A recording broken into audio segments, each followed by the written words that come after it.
And one of the strongest bonds is a mother and a foal, and that must be very difficult when it's broken. Yes, that's exactly right, Sam. It's really sad to see these, foals that have lost their mothers, and also mares that have lost their foals, because it's an incredibly strong bond. You've been working on a program for a number of years. What are some of the things that you can do to help bring that back together? Instead of using mares that have given birth themselves, we use mares that have had foals in the past but don't have a recent foal. We've been able to induce lactation in those mares, and then we're able to match them up with an orphan foal, and over a period of several days we get the mare to the point that she can provide all the nutritional needs of the foal, and then once we've put them together, then they can just go back to the foal's owner's place and live a normal life. In the instance of Johnny here, Johnny's mother unfortunately died complications to birth. Yes. What are the first steps that happen? With little Johnny, Johnny had an absolutely fabulous start to life, because as you know, Thoroughbreds is an amazing professional outfit, and they gave Johnny colostrum every hour for the first day or so.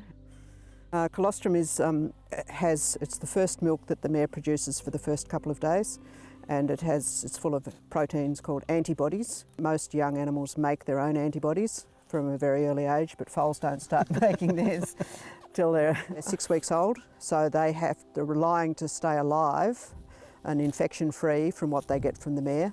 But the other complication is their gut will only absorb that for the first 24 hours, and then the gut closes off to the antibodies. So they have to have adequate colostrum in the first 24 hours of life. So he was given colostrum every hour for the first day and a half. So you give the mare a hormone treatment to help her start lactating? Yes, we have to make her lactate, because once she's got a certain amount of milk, you can milk the milk out of the udder, and that stimulates her to make more, but you need that initial start-up.